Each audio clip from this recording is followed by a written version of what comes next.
Hello everyone, welcome to A Foreigner Farming in the Philippines. I'm going to go down and check on the Azolla pits directly.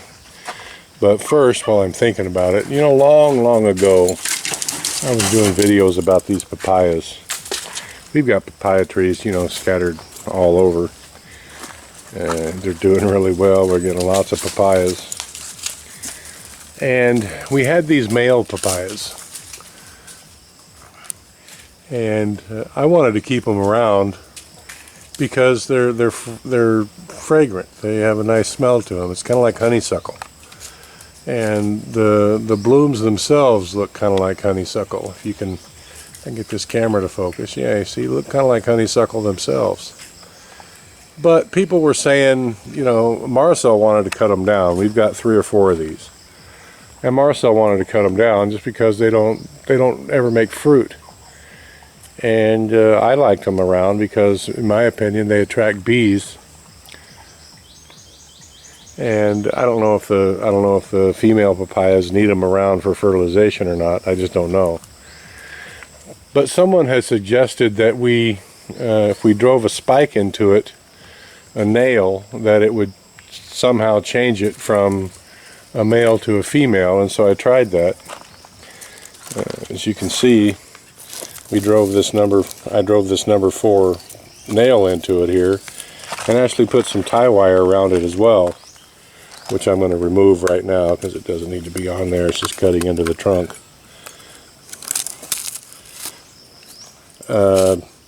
Whoever made that suggestion, thanks for the try, but driving a spike into one doesn't change it from a male to a female, because you can obviously see there's still flowers on it, and that's been in there, I don't know, probably 6 months, if not more. It actually has been kind of sort of trying to grow into the roof here. But I like them around just because they smell nice. And I would assume they attract bees. Don't know if that's a fact or not.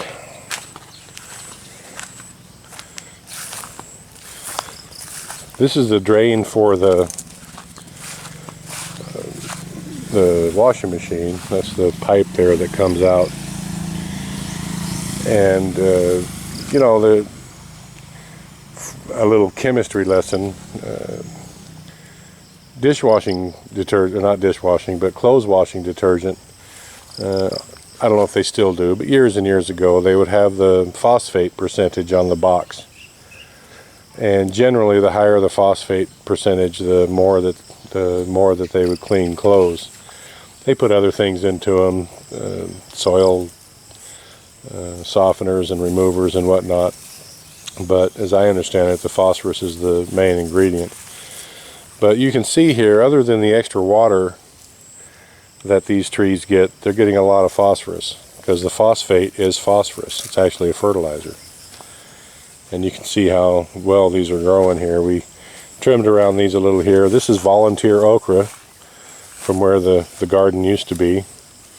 This was all garden before. That's volunteer okra. It wants to come up and grow and give us okra. Why not? Just go ahead.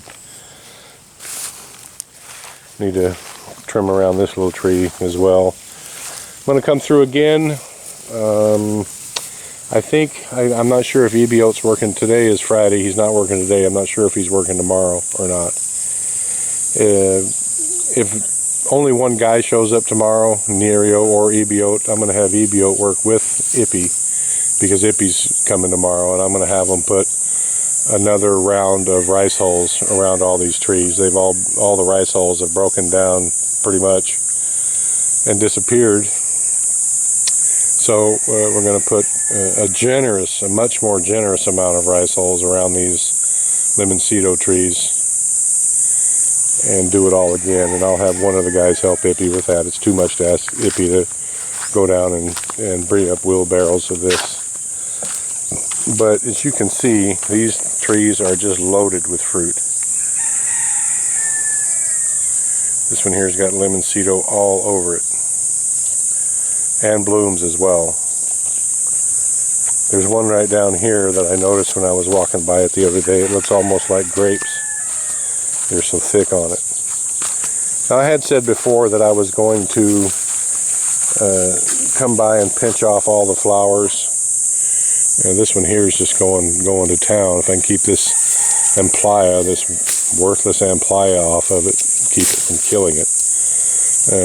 This little tree here is just going gangbusters. It's as tall as I am now. And it's bearing fruit. But this one here, was it this one? Yeah. Look right there. I mean, it's almost like grapes in there. Look at all those.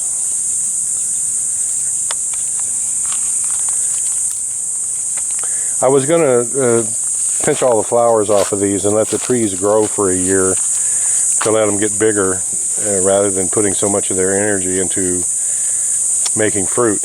But because this is going to be mainly for home use, I really don't care if the trees grow quickly or not.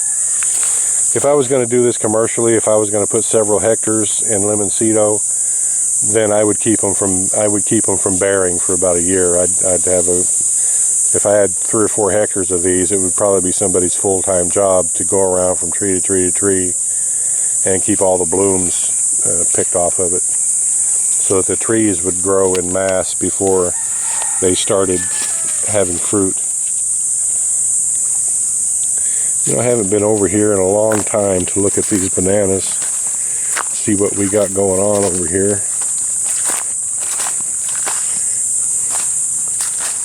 We need to do some replants in here as well. Little coffee trees keep doing good. Get a little shade over here. That one's not doing so good. See, I don't know. It's just that one's 6 feet away from that one, and one looks good, and one looks like it's just barely hanging on to life. And then 6 feet up here, that one's looking good, but it's small. You know, these bananas are doing pretty good in here. I wanted to come over here and look and see if we had any fruit in the offing.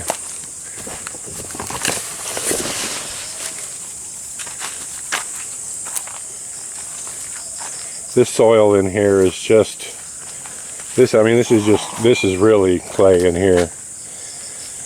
As you can see, the trees are just not really digging it. The bananas don't seem to mind.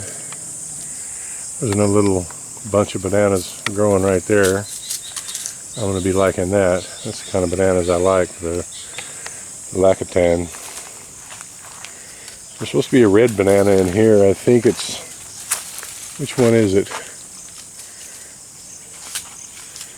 I can't remember. There's supposed to be a red banana in here. I guess they're red when they're ripe. A bunch of bananas there. Those are the Sabah, I think. It's the kind that have to be cooked. Not my favorite.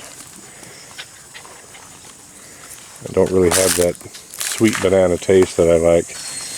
That's why they cook them and add sugar or glaze to them to make them sweet. And they don't have a really intense banana flavor to me either, so just not to my liking.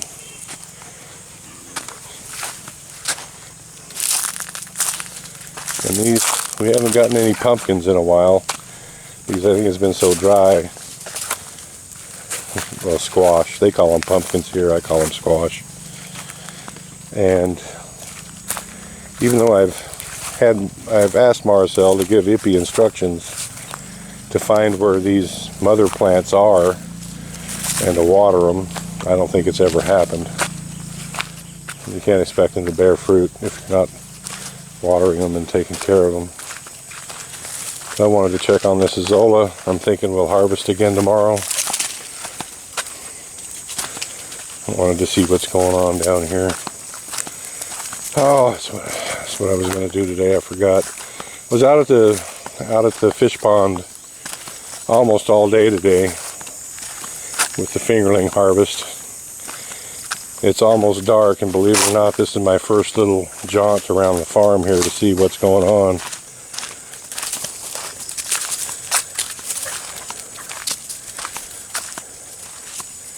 Yep, that one needs harvesting. That one needs harvesting. Yeah, that one's pretty close.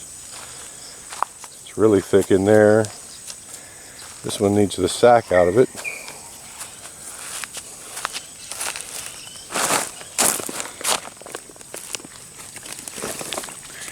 This one's pretty close to needing to be harvested. And I just put that little bit in there. I'm going to turn the water on. This needs more water in it, obviously. It's looking pretty murky, pretty dark. But that Azolla doesn't seem to mind it.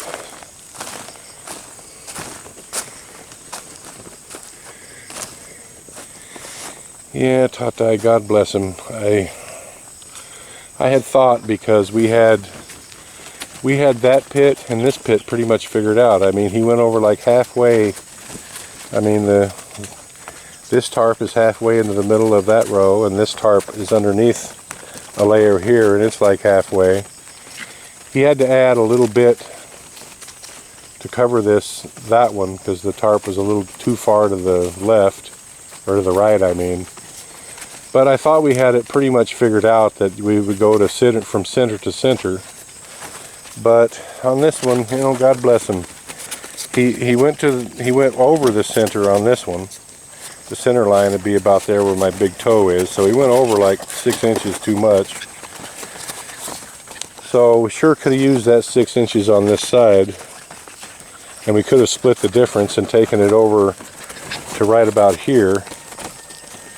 And put almost a foot on that other side, so we wouldn't be worrying about the walls caving in and the tarp caving back in down into the Azolla pit. I will discuss it with him again, but all in all, these are looking great. We're gonna go talk to the Barangay captain tonight, because we need to talk to him about the next food distribution. And he's got a little excavator. I'm going to talk to him about that as well, about maybe getting it down here for a day. Can't even afford that, but for a day. And see how many of these pits he can get knocked out in a day. Because I just need them going. We have to have these. We have to have this feed. And the guys will still have plenty of work to do. And we've got another fattening pen that needs to be done, 2 of them actually. Tati's shop needs to be completed. We got so many things that need to be done here. That's the only reason that I'm considering bringing that machine in and depriving these guys of a little bit of their livelihood. But man, I need to get these pits done.